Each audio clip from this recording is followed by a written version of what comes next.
A question I don't get asked nearly enough is, what is the difference between mobility and flexibility?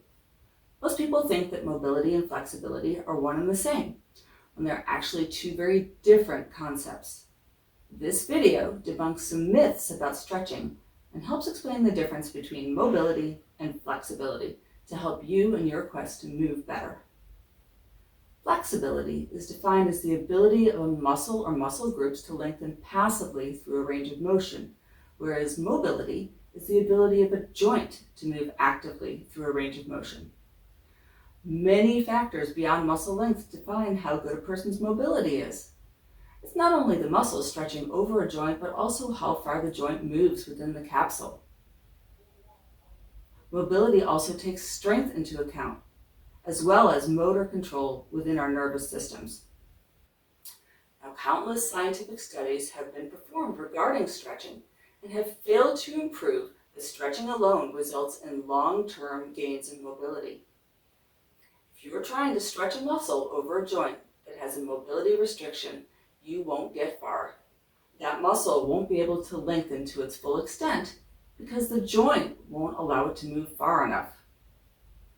Now, for those of us on the other end of the spectrum with good joint mobility, sitting in a stretch for several minutes a day can lead to lengthening of both the muscles and the ligaments around a joint, potentially leading to joint instability and actually increasing our risk of injury.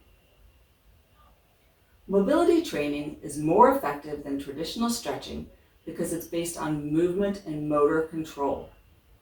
What many people describe as stiffness is actually a fail-safe our nervous systems use to limit our active mobility based on how much control we have as a way to keep our bodies safe. You could spend all day stretching to get your center split, but if you can't actively get into that position, that is a temporary achievement. We need both adequate stability and muscle strength in order to maintain this newfound range of motion. Movement is medicine, folks. We need both the correct prescription and the right dose. To increase mobility and maintain gains, you need to practice daily. It is better to move gently and regularly rather than to go full force every now and then. An occasional date with your foam roller or a weekly yin yoga class unfortunately isn't going to provide both the joint mobility and motor control practice that your body needs to maintain anything other than temporary improvements. Now, you can do mobility work anytime, but it's best done before you exercise.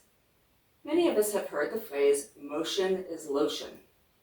Movement lubricates the joints, allowing us to achieve greater ranges of motion more easily.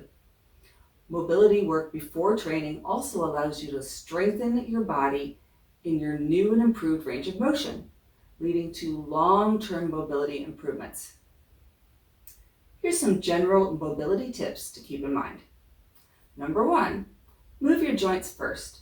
Start with small, easy movements, then gradually increase the scope of these movements as things get warmed up. Number 2, don't use momentum as a crutch, folks. Move intentionally with strength, control, and stability to maintain those gains. Number 3, foam rolling is useless if you don't do some movement afterward. And finally, number 4, move gently and regularly. If you don't use it, you're going to lose it. I'm Holly from Body and Motion Physical Therapy. If you liked this video, please subscribe to our channel and check out our other videos.